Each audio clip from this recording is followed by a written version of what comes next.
Assalamualaikum warahmatullahi wabarakatuh. Bertemu lagi dengan saya Pak Yusuf di Cemara. Ceria Ramadan bersama Zam-Zam. Apa kabar anak-anak semua? Kali ini bersama Pak Yusuf, harapannya di pertengahan Ramadan ini teman-teman masih kuat untuk terus berpuasa ya.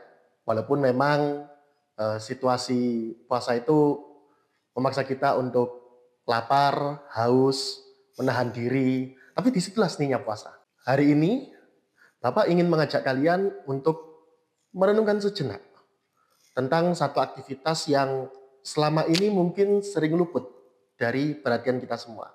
Kan tetapi aktivitas ini sebetulnya sangat penting bagi kelangsungan bukan hanya puasa kita, tapi semua aktivitas-aktivitas, semua ibadah-ibadah kita. Yaitu adalah niat.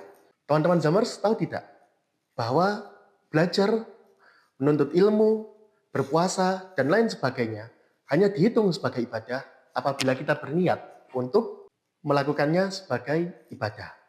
Kadang-kadang kita mungkin merasa kalau menuntut ilmu atau beribadah itu hanya untuk terlihat indah di mata orang lain, atau agar kita ikut-ikutan dengan teman-teman kita yang lain. Nah, atau mungkin justru malah kita ya sudah mengerjakan tugas saja biar nggak dimarahi guru atau nilainya biar nggak jelek. Nah, itu adalah contoh perilaku yang kurang tepat. Mengapa? Karena segala sesuatu yang kita lakukan ada baiknya dilandasi dengan satu amalan, yaitu niat untuk mendapatkan ridho dari Allah Subhanahu wa Ta'ala. Rasulullah Shallallahu Alaihi Wasallam pernah berkata, ia pernah menyampaikan satu hadis yang sungguh sangat termasyhur. Singkat saja, hadis itu berbunyi, innama a'malu binniyat. Bahwa segala sesuatu di muka bumi ini, segala sesuatu yang harus kita lakukan, itu berawal dari niatnya.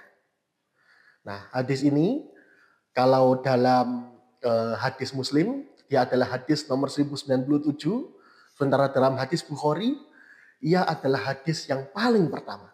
Ini menunjukkan bahwa sebegitu kuatnya, sebegitu pentingnya niat dalam kehidupan kita sehari-hari.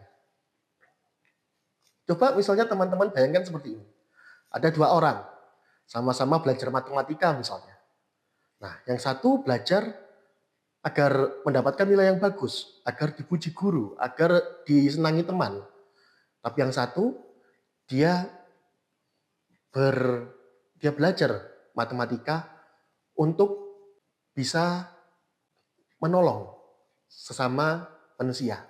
Kira-kira di antara yang lain, di antara kedua ini, yang manakah yang lebih besar bobotnya? Mereka berdua sama-sama belajar matematika, sama-sama begadang, sama-sama membuka buku di kelas. Tapi nilainya, apa yang mereka lakukan dengan ilmunya menjadi berbeda. Kalau kita melihat sejarah, Nabi Shallallahu Alaihi Wasallam adalah insan yang sangat rajin untuk menuntut ilmu. Walaupun beliau adalah seorang Rasul, beliau senantiasa mendengar wahyu dari malaikat Jibril dan belajar memahami keadaan umatnya. Rasulullah tidak pernah berhenti berdoa. Robbi zidni ilmi, ya Allah tambahkanlah ilmu padaku. Kalau Rasulullah yang sudah dia jamin hebat itu, masih minta untuk ditambah ilmu, apalagi dengan kita. Oleh karena itu, Pak Yusuf ingin berpesan, manfaatkanlah bulan Ramadan ini untuk menambah ilmu, baik ilmu dunia maupun ilmu akhirat. Jangan jadikan alasan puasa untuk kemudian kita bermalas-malasan. Tidak mau menambah ilmu, tidak mau membaca, tidak mau menonton video yang bermanfaat, dan lain sebagainya. Ramadan adalah bulan Al-Quran, bulannya ilmu, sehingga kita gunakan waktu selepas subuh atau waktu menunggu berbuka itu untuk membaca sesuatu yang bermanfaat, mendengarkan sesuatu yang bermanfaat, mengucapkan sesuatu yang bermanfaat. Ingat, ilmu dunia seperti sains dan geografi boleh jadi menjadi jalan kita untuk mengenal kehebatan ciptaan Allah Subhanahu wa Ta'ala. Mulai hari ini, setiap kali kalian membuka buku sekolah kalian atau aplikasi pembelajaran kalian, bisikanlah dalam hati, ya Allah, saya niat belajar ikhlas karena Allah Ta'ala. Rasakanlah perbedaannya. Insya Allah, capeknya belajar, lelahnya belajar, pasti akan terasa lebih ringan, lebih manis, dan lebih sejuk. Oke, Zamers, rasa-rasanya itu aja pesan dari Pak Yusuf untuk episode kali ini. Semoga kita semua sebagai pelajar bisa keluar dari Ramadan sebagai pribadi-pribadi yang lebih bertakwa. Sampai ketemu lagi di episode selanjutnya dari Cemara, Ceria Ramadan bersama Zam-Zam. Wassalamualaikum warahmatullahi wabarakatuh.